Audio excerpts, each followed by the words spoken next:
On today's show, we'll discuss cult classic Hocus Pocus and legendary Disney Imagineer Marty Sklar.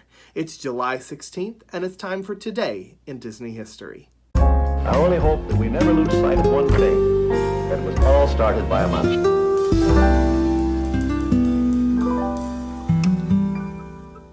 Today in Disney history, in 1993, Disney's live-action feature Hocus Pocus, starring Bette Midler, Sarah Jessica Parker, Kathy Najimy, and Omri Katz, is released in theaters. A classic Halloween-themed film, it is directed by Kenny Ortega, who will later be known for his hit High School Musical series of films. Hocus Pocus began as a bedtime story that producer and co-writer David Kirshner told his two young daughters in the 80s. It was even published in Muppet Magazine. The film was also inspired by some personal events from his childhood. Even Binks the cat was named after his own pet cat, Inks. Kirshner, whose story was the basis for Hocus Pocus, says that he originally hated director Kenny Ortega's idea to add a musical number into the movie. He is quoted as saying, "When I heard that they were going to do that, I was so concerned. I just thought, you're going to ruin the movie. This is a movie that puts you on the edge of your seat and you're going to stop it for this musical number?" And yet, Kirshner continues, "I'm 1,000,000,000% wrong, and I love seeing how wrong I was about that." Mark Shaman, who wrote the Broadway hit Hairspray and worked with Bette Midler on Beaches, arranged the song I Put a Spell on You specifically for her. During I Put a Spell on You, pay close attention to what everyone's wearing. Costumes from previous live-action Disney movies were used for the extras in that scene. There are pirates from Treasure Island, maiden fair looks from The Sword and the Rose, Viking helmets from the island at the top of the world, and someone wearing the Tron suit. The film was meant to be a made-for-TV Disney Channel original movie, or DCOM as we call them, but producers felt it could stand as a major theatrical one. Thanks to Jurassic Park, the summer of 1993 was all about dinosaurs, which didn't leave much room for three witches looking to steal the souls of the children in Salem. The film received mostly negative reviews from critics during its theatrical release, but has since become a cult classic.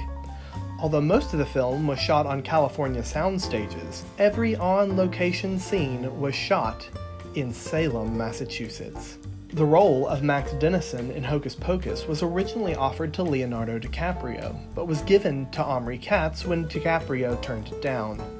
DiCaprio would later appear in What's Eating Gilbert Grape, for which he ended up being nominated for an Academy Award.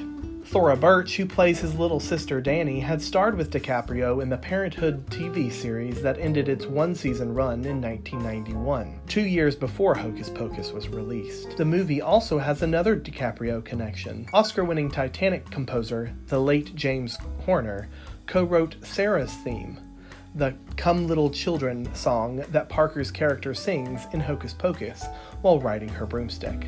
Also today in Disney history, in the year 2009, a retirement celebration party takes place at Walt Disney Imagineering for legendary WDI Imagineer Marty Sklar. The Walt Disney Company's international ambassador for Walt Disney Imagineering, Sklar will be honored with his very own window on Main Street at Disneyland the following day. 8 years later, Marty Sklar passed away in his Hollywood Hills home at the age of 83.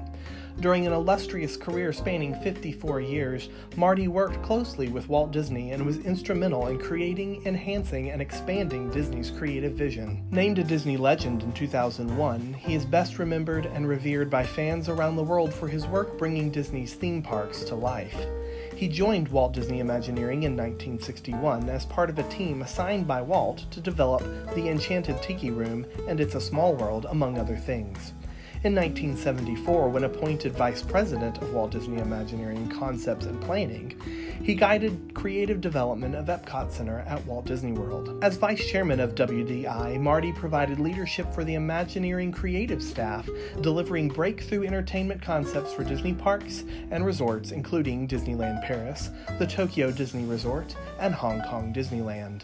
Marty Sklar was one of the few people that was fortunate to attend the opening of every single Disney park in the world, from Anaheim in 1955 to Shanghai in 2016.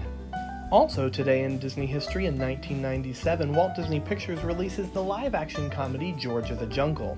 Inspired by the original 1967 cartoon of the same name, this film stars Brendan Fraser as George, Leslie Mann, Thomas Hayden Church, and John Cleese.